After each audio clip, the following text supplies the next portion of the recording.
Un autre point me paraît tout à fait important de signaler, c'est ce qui se passe à Alep en ce moment. Parce que là, on est, à mon sens, sur une falsification de l'information qui est énorme. Bien sûr qu'il y a une guerre civile en Syrie, bien sûr que la situation d'Alep est inadmissible. Ceci dit, ça ne concerne que 30% d'Alep.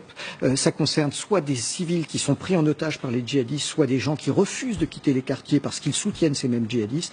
On ne vous parle pas de tout ce qui se passe ailleurs en Syrie. On se fait rouler dans la farine avec Alep. On se fait rouler dans la farine avec Alep. Ça ne veut pas dire qu'il n'y a pas des victimes innocentes qui périssent, mais j'insiste sur ce point. Il y a bien une ville qui est détruite. Enfin, non, il y a un tiers du quartier d'Alep, seulement un tiers, qui sont victimes des bombardements. Et j'insiste, c'est un tiers de la ville dans lequel des djihadistes dangereux sont présents, et ce sont ces djihadistes qui, depuis des années, tirent sur les quartiers chrétiens, tirent sur le reste de la ville, ce dont on ne parle jamais. On ne parle pas non plus du massacre humanitaire que conduisent les Saoudiens aujourd'hui au Yémen, où systématiquement des hôpitaux sont ciblés, où des sites archéologiques sont détruits.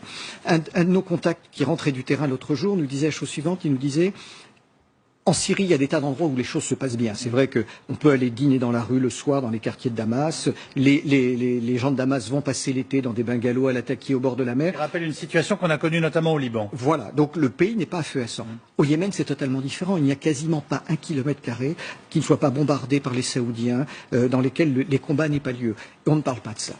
Il y a un autre point que je voudrais évoquer, c'est que nous avons eu dans les années 90, dans une ancienne colonie française, le Congo, une guerre civile qui a fait 400 000 morts sur 4 millions d'habitants, c'est-à-dire 10% de la population.